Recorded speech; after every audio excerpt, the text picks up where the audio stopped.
वक्रतुंड महाकाय सूर्यकोटि समप्रभा निर्विघ्नं कुरु मे देव सर्वकार्येषु सर्वदा। नमस्कार मित्रों, आपका मेरे इस YouTube चैनल एस्ट्रोलॉजी विद प्रीति में हार्दिक अभिनंदन है। शनैः शनैः शनैश्चराय, क्या है मित्रों ये है मित्रों शनि देव की चाल। अर्थात आज मैं लेके आई हूँ शनि की साढ़े साती के विषय में कुछ महत्वपूर्ण जानकारियाँ। शनैः शनैः शनैश्चराय जो अत्यंत धीमी गति से चलते हैं और विशेष प्रभाव डालते हैं। कहाँ पर? आपकी राशियों पर, आपके मन पर, आपके जीवन पर। मित्रों, बता दें कि काल पुरुष का दुख है शनि। कहीं ना कहीं आपकी कुंडली में दुख का प्रतिनिधित्व करते हैं शनि, पर न्यायाधीश की पदवी प्राप्त है उनको। कहीं ना कहीं हर व्यक्ति को न्याय देने की जिम्मेदारी है उनके पास। शनि की साढ़े साती होती क्या है? क्या प्रभाव डालती है आपके ऊपर? क्या हमेशा खराब ही इफेक्ट डालती है कि कुछ अच्छा भी दे जाती है? तो मित्रों, आज के एपिसोड में मैं आपको शनि की साढ़े साती के विषय में ही जानकारियाँ दूंगी और कुछ भ्रामक स्थितियों को भी क्लियर करूंगी, क्योंकि बहुत लोगों ने शनि की साढ़े साती को लेकर बहुत ज़्यादा कहीं ना कहीं मिथक फैला रखे हैं। मित्रों, शनि क्या है? शनि अगर हम देखें तो ग्रहों में सेवक कहे जाते हैं, लेकिन न्यायाधीश हैं। न्याय देने के लिए जाने जाते हैं। किसी कुंडली में जब शनि की साढ़े साती प्रारंभ होती है, आ जाता है समय काहे का आता है समय आपके कर्मों का फल देने का। बुरे कर्मों का फल बुरा लीजिए, अच्छे कर्मों का फल अच्छा लीजिए। शनि धीमी गति से चलने वाले ग्रह हैं। एक राशि में 2.5 साल रहते हैं। इसका मतलब जब वो उस राशि में रहते हैं तो उस राशि को पूर्णतया प्रभावित करते हैं, उस राशि के व्यक्ति को पूर्णतया प्रभावित करते हैं।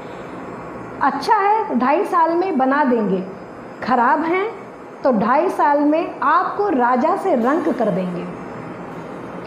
कोई व्यक्ति ज्योतिष शास्त्र को माने चाहे ना माने, लेकिन ज्योतिष शास्त्र पर विश्वास करे या ना करे, किंतु शनि की पीड़ा याद रखें। शनि की पीड़ा, शनिदेव की पीड़ा उसे राजा से रंक बना देगी और दाता से भिखारी बना देगी। तो मित्रों, शनि की साढ़े साती क्या होती है? शनि की साढ़े साती को सामान्यतः लोग अशुभ मानते हैं। कहीं आप कुंडली दिखाने जाते हैं, कुछ ऐसा दुष्प्रभाव दिखता है आदमी का, शनि की साढ़े साती है आप पर, अब तो आपको झेलना पड़ेगा। क्यों झेलना पड़ेगा? क्योंकि आ गया है समय आपके कर्मों का फल देने का। आपने अच्छे कर्म किए हैं, निश्चिंत हो जाइए, आप किसी भी तरीके से शनि देव की पीड़ा नहीं प्राप्त कर पाएंगे। और निश्चिंत हो जाइए इस बात से कि अगर आपने बुरे कर्म किए हैं, आप किसी भी देव की शरण में जाइए, किसी भी तरीके से आपको समस्या का सामना करना ही पड़ेगा। आपकी कुंडली में जब शनि आते हैं आपकी राशि से 12वें लग्न पे, मतलब उस राशि पर और उसके द्वितीय भाव में, तो आपकी शनि की साढ़े साती प्रारंभ हो जाती है। शनि राजा को रंक बनाने की क्षमता रखते हैं। बड़े बड़े राजाओं को, बड़े बड़े नेताओं को आपने देखा कि शनि की साढ़े साती में सारे आ गए वो बिल्कुल नीचे, और बहुत लोग ऐसे जो गरीब थे और शनि की साढ़े साती शुरू हुई और वो ऊपर चले गए। कहते हैं कि जन्म कुंडली में अगर शनि कहीं ना कहीं उच्च भाव में बैठे हुए बलवान स्थिति में है, कारक हैं, तो शनि की 7.5 बहुत खराब नहीं होती है। क्योंकि मित्रों कहीं ना कहीं शनि जब आपके अच्छे होते हैं तो इस बात की सूचना होती है कि आपने पूर्व जन्म में भी कर्म अच्छे किए हैं, और अगर आपने पूर्व जन्म में खराब कर्म किए हैं तो कहीं ना कहीं आपके शनि आपके कुंडली में दृश्यमान होंगे कि ये गड़बड़ है। प्रथम जीवन में अगर हम ये देखें कि 7.5 कम से कम 3 बार आती है। प्रथम 7.5 का प्रभाव जो जातक है उसके माता पिता पर और जातक की शिक्षा पर पड़ता है। जब द्वितीय 7.5 का प्रभाव होता है उसका प्रभाव नौकरी, धन और व्यापार, और तृतीय 7.5 का प्रभाव जातक के स्वास्थ्य पर पड़ता है और आयु पर। इस पर ध्यान दे दीजिएगा कि प्रथम 7.5 का प्रभाव, क्योंकि जब बच्चा छोटा होता है तो वो अपने अभिभावक पर आधारित होता है, आश्रित होता है, तो कहीं ना कहीं उस पर प्रभाव पड़ेगा। शिक्षा उस समय जातक की चल रही होती, वो उसको प्रभावित करते हैं। द्वितीय 7.5 में जब जातक की मध्य अवस्था आती है तो वो नौकरी कर रहा होता है, धन संचय के लिए परेशान रहता है, व्यापार कर रहा होता है, तो उस पर वो प्रभावित करते हैं। और तृतीय 7.5 में जब आपका लास्ट समय आ रहा होता है, जीवन लीला को समाप्त होने का समय आ रहा होता है, तो जातक के स्वास्थ्य को खराब करते हैं और आयु को क्षीण करते हैं, और व्यक्ति इस लोक से परलोक की तरफ जाता है। शनि की 7.5 वर्ष की होती है। आप देखें 2.5 साल वो 12वें भाव में आपके राशि से रहेंगे, आपके लग्न पे 2.5 साल, और 2.5 साल आपके द्वितीय भाव को पे रहेंगे, और यही शनि की 7.5 है। जब शनि गोचर में जन्म राशि कौन सी है? जहाँ पर चंद्रमा विराजमान है, जहाँ पर आप देखते हैं कि हम लोग राशिफल बताते हैं, वो चंद्र राशि जहाँ पर आपके चंद्रमा विराजमान है, उससे जब द्वादश भाव में संचरण करते हैं तो 7.5 की प्रथम ढैया प्रारंभ होती है, जिसका प्रभाव जब प्रथम ढैया शुरू होती है तो उसका प्रभाव 6ठे भाव में, 9वें भाव में एवं द्वितीय भाव में होता है। इन भावों में अगर शनिदेव आपके शुभ हैं तो शुभ फल मिलेंगे, और अगर अशुभ हैं तो अशुभ फल मिलेंगे। इसी प्रकार जब शनि जन्म राशि पर, मतलब आपके चंद्रमा पर आते हैं, तब 7.5 का द्वितीय ढैया प्रारंभ होती है, जिसका प्रभाव तृतीय भाव में, सप्तम भाव में और दसम भाव में पड़ता है।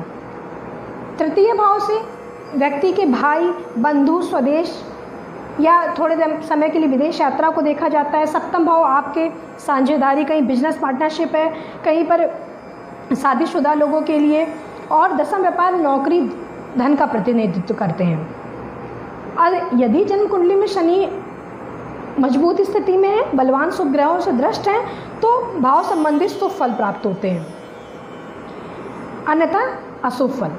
शनि जन्म राशि से द्वितीय राशि में जब प्रवेश करता तब तृतीय ढैया प्रारंभ होती है, जिसे आप ये भी कहा जाता है उतरती हुई शनि की 7.5 है। तब ढैया का प्रभाव सुख भाव को, मृत्यु भाव को एवं लाभ भाव को प्रभावित करता है। सुख भाव से आप जानते हैं कि जमीन जायदाद, माता का सुख, मृत्यु भाव से शारीरिक कष्ट, दुर्घटना, और एकादश भाव से लाभ एवं आय के अन्य स्रोतों को प्रभावित करते हैं। उच्च पद की प्राप्ति भी इस भाव से देखी जाती है। इस भाव से संबंधित शुभ अशुभ फल जो हैं वो शनि की स्थिति पर ही प्रभाव होते हैं, और कहीं ना कहीं मनुष्य के स्वयं के कर्म पर पड़ते हैं। अगर मनुष्य का कर्म और मन पवित्र है तो शनि की 7.5 में कभी भी कमी नहीं होती। उस व्यक्ति को आपको बढ़ोतरी करके जाते हैं, कहीं ना कहीं हर चीज़ में आपको वो दे के ही जाते हैं, आपसे वो कुछ नहीं लेके जाएंगे। चंद्रमा के ऊपर प्रभाव कैसा आता है शनिदेव का? जब चंद्रमा, शनि की 7.5 का मुख्यतः प्रभाव चंद्रमा पड़ता है, क्योंकि चंद्रमा जो है वो मन के कारक हैं। कहीं ना कहीं अगर आपके कर्म खराब हैं, कुछ समस्याएं हैं, शनि नीच के हैं, या शनि की दृष्टि पड़ रही है चंद्रमा पर, मुख्य कुंडली पे, लग्न कुंडली में, तो आपको शनि की 7.5 में आपसे कुछ ना कुछ ऐसे गलत निर्णय होंगे जिससे आपको उन भावों से, जो मैंने अभी बताए हैं, उन भावों से संबंधित खराब फल मिलेंगे। वहीं अगर आपकी कुंडली में वो अच्छे हैं तो आपके मन पे वो ऐसा प्रभाव डालेंगे कि आप सारे निर्णय अच्छे ही अच्छे लेंगे, कहीं से भी कुछ खराब नहीं होगा। शनि की 7.5 का कम मतलब अशुभ प्रभाव कम जिनको मिलता है वो वृष, तुला, मकर और कुंभ राशि और लग्न वालों को, और मिथुन, कन्या, ये 5-6 लग्न ऐसी हैं और राशि ऐसी हैं जिन पर प्रभाव कुछ कम होता है। आपकी कुंडली में कहीं ना कहीं बृहस्पति की दृष्टि शनि, क्योंकि बृहस्पति का अमृतमयी दृष्टि है, शनि पर पड़ती है तो शनि की 7.5 का इफेक्ट कम होता है। लेकिन अगर चंद्रमा शनि से दृष्ट हैं, शनि नीच के हैं या चंद्रमा नीच के हैं या चंद्रमा किसी भी प्रकार से प्रताड़ित है या शनि किसी प्रकार से प्रताड़ित हैं, राहु केतु के साथ बैठे हैं, राहु केतु से दृष्ट हैं, 6, 8, 12 में बैठे हैं, तो शनि की 7.5 कष्टदायी सिद्ध होती है। क्या किया जाए? शनि की 7.5 आ गई है, क्या किया जाए? जैसे वर्तमान समय में हम आपको ये बता दें कि वर्तमान समय में धनु, मकर और कुंभ, इन 3 राशियों पर शनि की 7.5 चल रही है। धनु पर उतरते हुए है, मकर पे लगन पर है और कुंभ में बस अभी चढ़ी है। मित्रों, उपाय के तौर पे जिन लोगों की शनि की 7.5 चल रही है उन्हें ओम शनि देवाय नमः, ओम शं शनिश्चराय नमः का 23,000 आप जाप करें। शनि की महादशा अंतरदशा चल रही है तब 7.5 का इफेक्ट और भी होता है।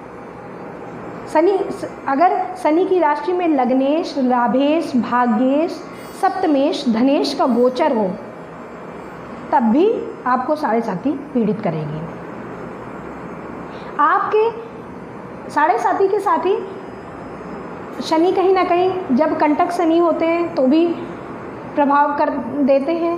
जैसे आपकी चंद्र राशि से जब वो 4th भाव में आते हैं, 5th भाव में आते हैं और 8th भाव में आते हैं, इन 3 भावों में जब आते हैं तो वो कहीं ना कहीं पर आपको, अगर कुंडली में खराब स्थिति में शनि है तो दुष्प्रभाव डालते हैं, बाकी उनका प्रभाव अच्छा होता है। न्यायाधीश हैं, न्याय करते हैं और कोई न्यायाधीश कभी गलत निर्णय या न्याय नहीं कर सकता है। तो मित्रों, अपने कर्मों को कहीं ना कहीं पवित्र रखने की आवश्यकता, अपने मन को पवित्र रखने की आवश्यकता है। शनि नाम का स्रोत है, उसका भी जाप आप कर सकते हैं, शनि स्रोत को ले सकते हैं, उनका आप नित्य कहीं ना कहीं नित्य आप जाप करिए। 6 से 7-8 लाइन का वो मंत्र है और उस स्रोत को आप नित्य पाठ करें। शनि से संबंधित वस्तुओं का दान करें। लोहा, काल्या सामान, काला वस्त्र, कंबल, काली मसूर, काली उड़द दाल, इसका दान करें। गरीबों की सहायता करें, जितना हो सके गरीबों की सहायता करें, गरीबों को परेशान ना करें, तो आपको 7.5 का कोई भी खराब प्रभाव नहीं पड़ेगा। तो मित्रों, ये थी शनि की 7.5 के विषय में कुछ जानकारियाँ। मित्रों, आगे आने वाले एपिसोड में मैं और भी जानकारियाँ लेके आऊँगी। तब तक के लिए नमस्कार।